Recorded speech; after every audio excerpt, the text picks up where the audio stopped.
dañoo yeewu nañ leen bàyyi xaalis bi ñu yàqu respecter nit ñi teg ay programme élire ñi nga xam ne nii mun nañ liggéey merci. Sëñ Saliou peut-être yow di nga analyser globalement dafa am Cheikh Bamba Diagne livre bu mu bind comment votent les Sénégalais peut-être ci livre bi sax mu wax ne que Sénégalais yi duñu élire un candidat peut-être parce que dañuy pour wàccee fi nit est-ce que lecture boobu mën nañ ko am déjà ci élection yi nii ñu jot a am est-ce que les populations ou le peuple a choisi dafa choisir seen ay candidats wala dañoo voter pour sanctionner président de la République? Non, ça dépend tout simplement du côté où l'on se situe. ci yenn gox yi mën nga ko fa gis nga dem ci beneen gox aussi gis quelqu'un qui a été choisi par rapport à son programme. kii mi ngi wax léegi Cheikh Omar mi ngi wax léegi ne les Sénégalais ne votent pas par programme non vote dafa diversifié. le vote programmatique am na. le vote affectif am na. le vote sympathique am na. le vote ethnique am na régionaliste am na. aussi. et de plus en plus ñuy gis ne que les Sénégalais quand même ñu commencé di voter nit parce que par programme am. programme li ci nekk. je suis l'exemple parfait de ça. d'ailleurs loolu sax moo normal en démocratie. il faut voter pour un projet politique. et de plus en plus je vois que les jeunes yi ñu ngi am maturité boobu. permettons nag nee na bala may dugg vraiment dans l'analyse moo wax rek à l'honorable député Adji Mbergane. Tout à l'heure, vous avez vanté, et je crois que Dame m'a marché un peu sur la langue, les mérites du fichier. Hier, j'ai entendu le président de la République le dire, et même les éléments ont tiré dans la même direction. Les élections ont été très bien organisées, ce qui n'est pas du tout vrai. Les élections les plus catastrophiques depuis 1996, ce sont ces élections-là. Bon? Oui. Comment ça? 1996, on a été obligé de reprendre des élections qui yenn gox yi ay caaro yu dañ ko reprendre. Mais quand vous voyez ce qui s'est passé, mais c'est la première fois nga gis ay élections où des gens ont été coincés ñu bañ a dem bokk ci élection. Et dans le décompte, quand les gens parlent dans le décompte, souvent ñoom loolu dañ koy fàtte en disant que on a gagné tel. Mais il y a des localités où il n'y a que le Benno qui était là-bas. Kooku ba moon benn day jàll. Moi, j'ai eu un de mes mécaniciens là, bu dëkk booru Paal. Qu'est-ce qu'il m'a dit? Mu ne man damay dem sama village. Mais jaru ko sax parce que kenn moo fa nekk amul kenn ku muy jàkkaarloo. Ça signifie kooku xamee 2 waa sax jàll na. Et il y a eu des localités où les gens quand même waa Benno yi ils étaient seuls. Et le problème qui se pose, c'est-à-dire les choses n'ont pas été traitées. Ils étaient seuls parce que yeneen candidature. Non, parce qu'on a invalidé les listes. On a invalidé. Ça a été rejeté. Ouais, bien sûr. Et pourtant, il y a eu une liste qui est apparue en Mbacké, qui a eu les mêmes impairs que les autres listes et qui n'a pas du tout été invalidée. Et là, les élections ont été équitables et transparentes. Non du tout. Pas du tout. Et aussi le problème qui se pose, l'implication de ce ministre de l'Intérieur là dans ces élections. Comment se fait-il que moi, même si je suis mais quand même, par décence, warul feeñ dans son discours, warul feeñ dans son comportement. Qu'est-ce qu'il a fait? Il rassemble les gouverneurs et les préfets pour les conforter à aller même au niveau, je crois, de la Cour suprême. Mais on est où? Et on nous dit que ce ministre-là a organisé les élections. C'est la première fois, moi, élection le jour des élections, avec grenades lacrymogènes des électeurs. Ici, au niveau de Limorac. Et on nous dit que ces élections-là ont été très bien organisées.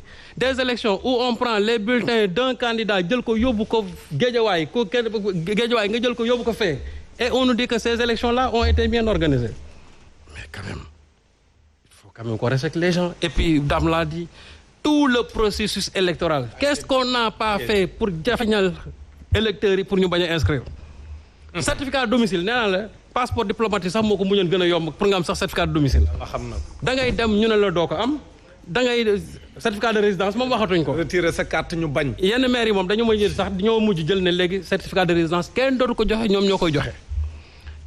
état civil vous allez là-bas à Matam état civil dañu wax ne dootuñu ko fa jox kenn c'est-à-dire kenn dootu fa jël extrait c'est-à-dire que donc volontairement il y a eu beaucoup de citoyens yoo xam ne nii dañ leen a empêcher pour ñu dem voter ji normalement. Voilà. Mais cela n'a pas empêché quand même la détermination des Sénégalais. Voilà. Parce que le problème qui se pose aussi, moi, d'abord, le discours est bien passé et que aussi, il faut se dire que il y a une partie de la jeunesse qui se reconnaissent en Sonko, en Barthélémy Diaz aussi, et que ces gens-là, ces gosses-là sont allés voter massivement. tey su ñu amoon benn institut de sondage comme Ipsos danañ la wax le nombre de jeunes qui ont voté pour ces gens-là. Le sort de Barthélémy à Dakar. Oui, c'est-à-dire maintenant concernant l'analyse des élections, j'entends la cellule de com de Benno Bokk Yakaar, le président de la République qui tire dans la même direction. Je crois que c'est un formatage. Les gens qui disent que non, on ne nous a pas battus, on a eu, etc. Très bien. Ça, c'est la politique de l'Autriche. En Autriche, moom da ngay def nii gis danger dugal sa bopp ci suuf si mais bu demee ba yëf yi di ko fàtte dina génne boppam mais comme que ñoom dañu dugal seen bopp ci biir aussi bu yàggee dinañ ko génne xam la réalité de ce qui se passe et le président de la République dans son fort intérieur moom fu muy rassembler ay nitam dina leen wax ne vous avez échoué. Maintenant su fekkee ne loolu amul kon nag élection yi buñ fi dàq benn DG buñ fi dàq benn ministre il n'a qu'à reconduire tous ces gens-là qui ont perdu dans la localité puisque ñoom nee nañ ils sont majoritaires. tey Dakar nga jël ko la capitale qui polarise 70% de l'activité économique du Sénégal. Dakar qui constitue 25% de la démographie du Sénégal. nga jël loolu li may wax triangle D K Z Dakar Kaolack Ziguinchor nga jël triangle boobu soo jëlee triangle boobu tey pratiquement on en est aujourd'hui à plus de 3 millions d'électeurs sur un fichier de presque 6 millions 500. léegi ñu bëgg a wax ne les communes sont d'égale dignité. On va comparer maintenant Dakar à des communes qui ne font même pas 1000 personnes. Il faut qu'on soit aussi sérieux et rigoureux vraiment dans l'analyse. Ce que je crois, la lecture que le président devait faire de tout cela, moi que les Sénégalais se sont exprimés malgré tout ce que le président te soo xoolee dam axe bi li ñu fi def ci ay milliards boobu bu jëlee le TER jël BRT jël Ila Touba presque 2000 milliards. 2000 milliards. Et ces gens-là n'ont pas voté pour le président de la République. Les zones où le président n'investit absolument rien, ces zones-là ont voté pour le président de la République. Et en termes de représentation électorale, boo jëloon tey l'électorat de Dakar nga jël Saint-Louis Matam Fatick Sédhiou Kolda Dakar moo leen ëpp électorat.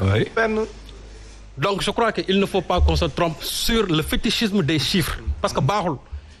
boo jëlee teg lay chiffre fa Iba Der Thiam daana ko def mais gis nga finalement cela à quoi ça aboutit. Moi je crois que tey ñoom une analyse profonde la ñu woon def de ces résultats xam ne en réalité parce que boo nee fu mu musul ñàkk na donc comment dirais-je ñàkkuma dara c'est comme l'élève qui va au bac qui échoue qui demande ba pare échoué daal ne échoué ma parce que musuma am bac donc voilà le problème. Joli exemple. Voilà c'est ça. Moi je crois que qui n'avance pas recule. Ce que aujourd'hui le pouvoir doit faire mooy une lecture froide quand même de ces comment dirais-je de ces élections et en plus pour dire aussi à comment dirais-je Omar Faye. Alors oui di rappeler juste ne que Omar Faye il a dû quitter le plateau. Parce que dafa am malade urgence voilà. Donc je vais le dire derrière lui. C'est-à-dire aussi moi je crois que il ne faut pas manquer de respect aux électeurs. Parce que dire qu'il y a des électeurs qui après dire que ndeke maire bi lañ fal aussi moi je crois que c'est manquer de respect aux électeurs. Ki dem voté ji c'est-à-dire sàmmal ko votam ki gagné aussi je crois que votam aussi bu ko xajamal. Ça je crois c'est la moindre des choses peut-être il a mal dit quand même. Peut-être il a mal dit mais li mu bëggoon wax je crois mooy quand même maire yu bëri am nañ leen mais comme ci loolu la comme mu nekk surprise en fait comme mu nekk surprise par rapport à beaucoup de gens. Non en 2009 loolu la bëgg a wax en 2009 c'est ce qui est arrivé 2009 quand Khalifa Sall bi ñu koy élire fii maire de Dakar personne la majorité ñu ci bëri yaakaaruñu ko woon quand Karim Wade faisait des mobilisations monstres au niveau du CICES ba nga xam ne dañ doon génn ci biti ay écrans géants les gens disaient que c'était foutu pour Khalifa Sall da nga daan xool da daan dox ba tànk yi da daan poussière chaque jour am na yoo xam dañ ko daan xool ci image dañuy ree Khalifa Sall quand il est venu il a écrasé pour dire que les Sénégalais am nañ benn maturité politique citoyenne boo xamante ni li ñu bëgg ñoom xam nañ ko. Je commence à le croire. Voilà xam nañ ko. Donc aujourd'hui comme ni ko Sanoussi waxee l'argent ne peut pas du tout acheter la conscience de certains Sénégalais. Il est vrai que même il y a une partie du territoire où jusqu'à présent il y a des zones où il y a des achats de conscience. xam naa ci mais c'est-à-dire je prends le cas de Dakar. Dakar moom c'est rare nga gis fii ku fi xaalis jënd. Dans les grandes villes, oui. Mais boo demee par exemple dans certaines zones. Ouais. Jusqu'à aujourd'hui le vote est tarifé là-bas.